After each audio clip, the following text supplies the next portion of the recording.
High, কি খবর? কেমন আছো সবাই? বহুদিন পর আবার একটা ভিডিও নিয়ে চলে এসেছি। আর আজ আমি যাচ্ছি রথযাত্রার উদ্দেশ্যে শ্রীরামপুরের মাহেশে। মাহেশ হচ্ছে ভারতের দ্বিতীয় প্রাচীনতম রথযাত্রার উৎসব পালিত হয় সেখানে, পুরীর পর।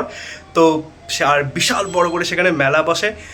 আমার যেতে অনেক দেরি হয়ে গেছে, আমি উল্টো রথের পরে যাচ্ছি। তো তো চলো জগন্নাথ দেবকে দর্শন করা যাক, বলরাম দেবকে, সুভদ্রা দেবীকে দর্শন করা যাক, প্রচুর মজা করা যাক এবং মাহেশের মন্দির ও রথযাত্রার কিছু সংক্ষিপ্ত ইতিহাস তোমাদের এই ভিডিওতে নেওয়া যাক। সো বেশি দেরি না করে চলো ভিডিওটা শুরু করা যাক। দেখা হচ্ছে ডিরেক্ট মাহেশে। শ্রীরামপুর তোমরা যাবে কি করে?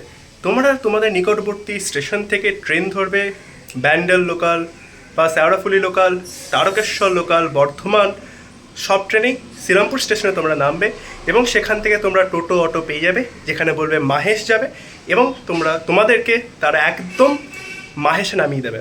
তো আর দেরি কেন, ঝটপট রেডি হয়ে নাও, চলো।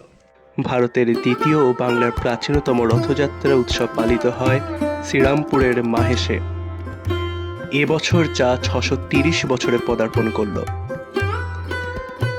বলা হয় মাহেশের জগন্নাথ মন্দির ও রথযাত্রা উৎসবের পিছনে রয়েছে একটি গভীর ঐতিহাসিক ঘটনা।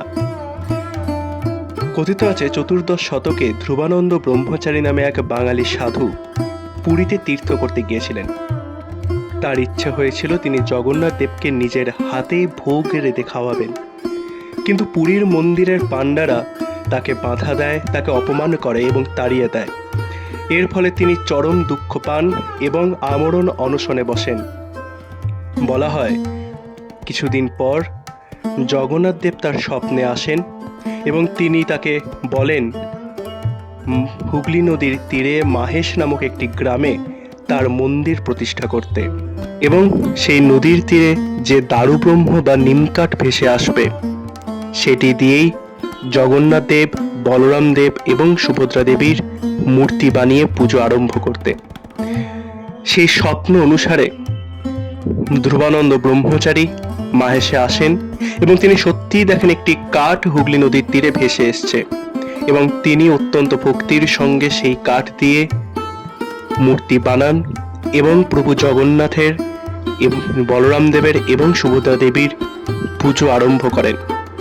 বলা হয় সন্ন্যাস গ্রহণের পর শ্রী চৈতন্য দেব পুরীর উদ্দেশ্যে রওনা হন এবং মাঝে তিনি মাহেশে পৌঁছান এবং ধ্রুবানন্দ ব্রহ্মচারীর মন্দির পরিদর্শন করে তিনি জ্ঞান হারান এবং গভীর সমাধিতে মগ্ন হন। মহাপ্রভু মাহেশকে নামকরণ করেন নবনীলাচল বা নতুন পুরী। 1396 সাল থেকে এই রথযাত্রা শুরু হয়, যা আজও অর্থাৎ এবছর সেই রথযাত্রা পার করল 630 বছর। সময়ের সঙ্গে ধ্রুবানন্দ ব্রহ্মচারীর তৈরি মন্দির ধ্বংসপ্রাপ্ত হতে থাকে এবং বর্তমানে এই আধুনিক মন্দিরটি নির্মাণ হয় 1755 খ্রিস্টাব্দে। কলকাতা নিবাসী নয়নচাঁদ মল্লিক এর খরচ দেন। এরপর বৈদ্যবাটির একজন ভক্ত এই মন্দিরের রথ দান করেন। 1797 সালে শ্রী রামকৃষ্ণের বিখ্যাত শিষ্য বলরাম বসুর দাদা কৃষ্ণরাম বসু আরেকটি রথ দান করেছিলেন। সময়ের সঙ্গে সেই রথ জীর্ণ হয়ে পড়ে। কৃষ্ণরামের ছেলে গুরুপ্রসাদ 1798 সালে 9 চূড়া বিশিষ্ট একটি নতুন রথ বানিয়ে দেন। 1884 সালে রথযাত্রার দিন বল্লভপুরের গুন্ডিচা বাটিতে সেই রথটি আগুনে পুড়ে যায়। তখন বসু পরিবারেরই কর্তা কৃষ্ণচন্দ্র বাবু বর্তমান লোহার রথটি তৈরি করে দেন। মার্টিন বার্ন কোম্পানি এই রথটি তৈরি করেন।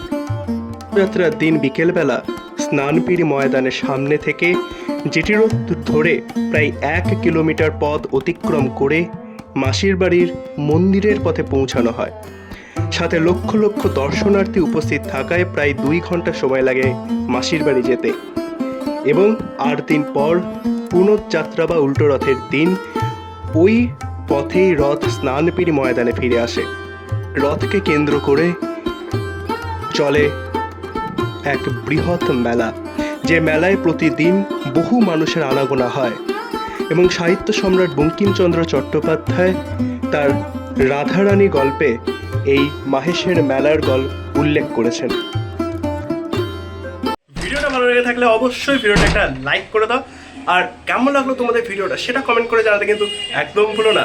শেয়ার করে দাও ভিডিওটা তোমাদের সমস্ত বন্ধুদের সঙ্গে, এবং তোমরা এসো মাহেশে, মজা করো, মেলায় আনন্দ করো, মেলায় কেনাকাটা করো, রাইডে ওঠো, বিশাল আনন্দ করো, এবং চ্যানেলটা সাবস্ক্রাইব করে দাও যাতে এইরকম ভিডিও সবার প্রথম তোমার কাছে যায়। তার জন্য বেল আইকনটা ঢং করে বাজিয়ে দাও। দেখা হচ্ছে নেক্সট ভিডিওতে, ততক্ষণের জন্য টাটা।